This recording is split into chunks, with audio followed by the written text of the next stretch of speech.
So today's video is about faith. Now, not the biblical faith, nothing against the biblical faith or anything like that, but faith in yourself. So I'm really big on someone finding out what they want to do in their life and going after it, because most people don't do that. Most people are brought up in this social structure, in the social environment, and they're told what to do, when to think, when to eat, where to go, how to live, how to raise their kids, how to do everything. And they follow this structure, and it is no reason why most people are unhappy with everything in their life, right? They may have a few things that they enjoy, but most people are unhappy with everything. And no wonder, because they haven't been going in the direction that they want to in their life. They don't work where they want to work. They don't do what they want to do on a daily basis. None of that.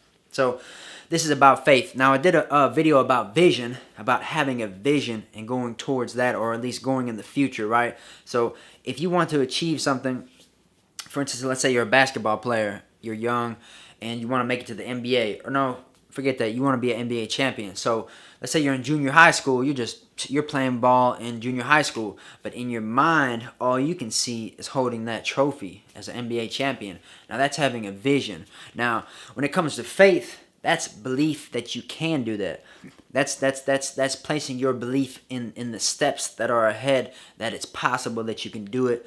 And it's really like an inward confidence. I mean, confidence is a little bit different, but faith is believing that you can do it. So let's just continue with the basketball player. So we'll think about Michael Jordan. He was cut from his first tryouts. I think it was high school tryouts. Cut from him. And he's arguably one of the best that has ever touched a basketball, ever played. I mean, he's a legend that would never be touched. And just imagine what he was going through when he was cut from his first tryouts, and then came back with a vengeance and went to a whole nother realm.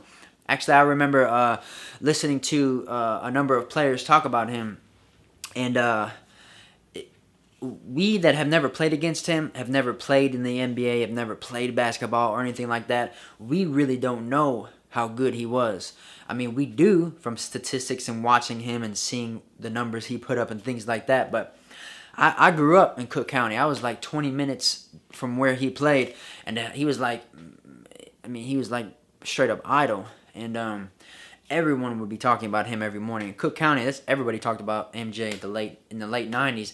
That's all anybody talked about was Michael Jordan. At least when you talk about basketball. And so I was listening to these other NBA players talk about playing him, and they would say, and all the teams knew, and they would talk about newer guys coming on the team, kind of pumped up, ready to play him and beat that team, competitive spirit, things like that. And they would say, no, shh, keep it down, don't do that. Not telling them to be quiet, don't taunt him, don't make him angry, don't do any of that.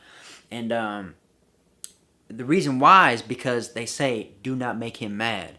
We want him to stay around 30 points a game, which is, there's only a few players that have averaged 30 points through their career, a handful at that, and Michael Jordan is one of them. And most of the games that he scored above 30 was when people were talking a little bit too much. And he was showing them that he was better, he was greater, which he was already doing that, but he had the ability to take it to another level. And you hear these stories about, one of them is Kevin Garnett, for some of you out there that know a little bit about basketball. When he was a rookie, or his first couple seasons, and he hadn't played against Michael very much, and if you know Kevin Garnett, he's real energetic. He's real competitive, and he was taunting him. Hey, getting at him, and Michael Jordan. I don't remember what he said, but he basically said, "Okay, I'm about to show you." And I think he did 60 points that game, 60-something points. And another thing is when he would come into the lane. If you guys watch, he's been fouled a lot. Anytime he would come into the lane, he would get hacked. They would foul him because if they don't do that, he's going to get the 2 points. He will score at will. So if they foul him collectively, then they have a chance of him at least missing a shot. Because a free throw, of course, you only get 2 shots, and they would hope that, okay, well now maybe he'll only hit one and we get 1 point. But 1 point. So he's going to score at will. But my point is just that as great as we know he was even greater if you talk to the other NBA players or the players that have played him. Now, my point is, Michael Jordan, when he was cut and he was walking away that night going back home thinking, man, I just got cut from my first tryouts. What am I going to do?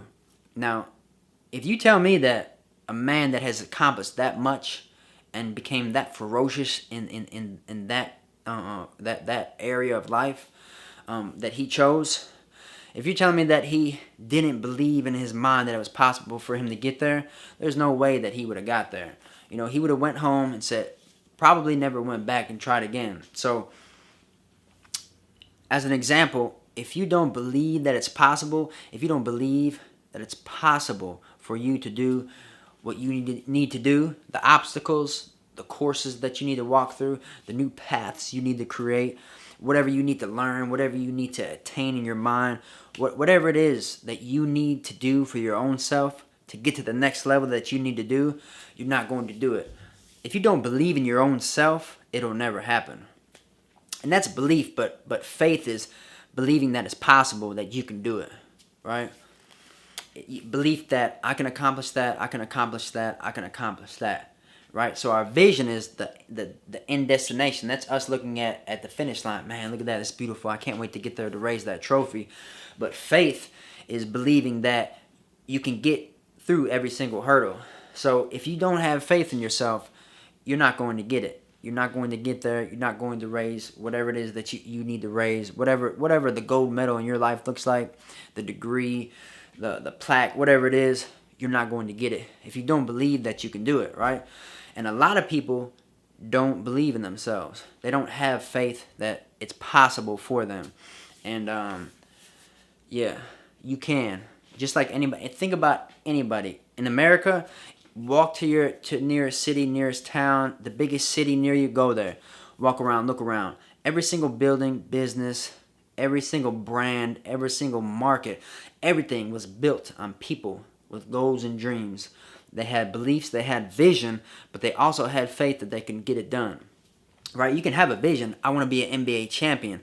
But if you don't believe you can get there, like, yeah, I want to become an NBA champion, but I see everything that I need to do, and I don't know if I can do that. Okay, that's a lack of faith. If you don't have that, you won't get there. So, faith. If you don't have it, you won't get there. So, start believing that you can do it, because you can do it. Catch you guys later.